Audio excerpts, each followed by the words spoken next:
ಸಿನಿಮಾದ ಪ್ರೊಸೆಸ್ಸಲ್ಲಿ ಸುಮ್ಮನೆ ಆ್ಯಕ್ಟಿಂಗ್ ಮಾಡ್ಕೊಂಡಿದ್ರೆ ಸಾಕಪ್ಪ ಇದನ್ನ ಯಾಕೆ ಮೈ ಮೇಲೆ ಹೇಳ್ಕೊಂಡೆ ಅಂತ ಏನಾದ್ರು ಫೀಲಿಂಗ್ ಬಂತಾ ನಿಮಗೆ ಅಂತ? ಡೆಫಿನೆಟ್ಲಿ ಆ ಫೀಲಿಂಗ್ ಬಂದಿರಲ್ಲ. ಆದರೆ ತುಂಬ ಹೆವಿನೆಸ್ ಆಗುತ್ತೆ, ಅಂದರೆ ಫಿಸಿಕಲಿ, ಮೆಂಟಲಿ, ಇಮೋಷ್ನಲಿ. ಅದು ಹೋಗ್ತಾ ಹೋಗ್ತಾ ಎಷ್ಟಾದರೂ ನಿಮ್ಮನ್ನು ಪದೇ ಪದೇ ಪದೇ ಪದೇ ಸ್ಟ್ರೈನ್ ಮಾಡ್ತಾನೆ ಹೋಗುತ್ತೆ ಅದು. ಕರೆಕ್ಟ್. ಮೋಸ್ಟ್ಲಿ ಅದು ಒಂಥರ 6-7 ಫಿಲ್ಮಿಗೆ ಎಫರ್ಟ್ ಒಟ್ಟಿಗೆ ಹೇಳ್ಕೊಂಡಿರೋದ್ರಿಂದ ಅದಿದೆ. ಅಂದರೆ ಅದು ರಿಕವರಿ ಪ್ರಾಸೆಸ್ಗೆ ಹೋಗ್ಬೇಕು. ನಾನು ಮೋಸ್ಟ್ಲಿ ಅದು ಆಫ್ಟರ್ ರಿಲೀಸ್ ಓನ್ಲಿ ಅದನ್ನ ಮಾಡೋಕ್ಕೆ ಸಾಧ್ಯ ಇದೆ ಅಂತ ಅನಿಸುತ್ತೆ. ಈ ಪ್ಯಾನ್ ಇಂಡಿಯಾ ಶಬ್ದದ ಬಗ್ಗೆ ನಿಮ್ಗೆ ಒಪಿನಿಯನ್ ಏನು?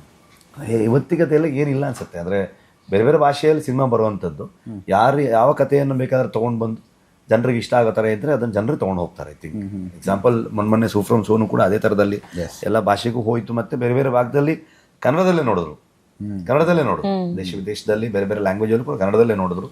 ಆ್ಯಂಡ್ ಮತ್ತು ತೆಲುಗು ಮತ್ತು ಮಲಯಾಳಂ ಕೂಡ ಚೆನ್ನಾಗಾಯ್ತು ಅವ್ರಿಗೆ.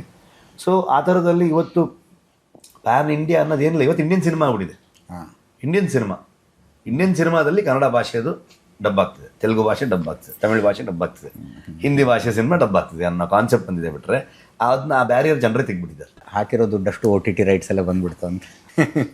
ಯಾಕೆ ಸುಮ್ಮನೆ ಇನ್ನೇನು ಹಾಕ್ಸಿದ ರಿಲೀಸ್ಗೆ, ಆಮೇಲೆ ಮಾತಾಡೋಣ. ಇನ್ನು ಒಂದು ಒಳ್ಳೆ ಟ್ರೈಲರ್ ಕೊಡಬೇಕು ಅನ್ನೋದಿತ್ತು, ಆ್ಯಂಡ್ ಅದರಲ್ಲಿ ತುಂಬ ಏನು ಹೇಳಬೇಕು ಅನ್ನೋದಿರಲಿಲ್ಲ. ಸೊ ಒಂದು ಐಡಿಯಾ ಸಿಗ್ಬೇಕು ಜನರಿಗೆ ಅನ್ನೋ ಥರ ಇತ್ತು. ಒಂದು ಪಾಯಿಂಟಲ್ಲಿ ನಾನು ವಿಜಯ್ ಟ್ರೈಲರೇ ಬಿಡೋದು ಬೇಡ ಅಂತಲ್ಲ ಅನ್ಕೊಂಡ್ಬಿಟ್ಟಿದ್ವಿ.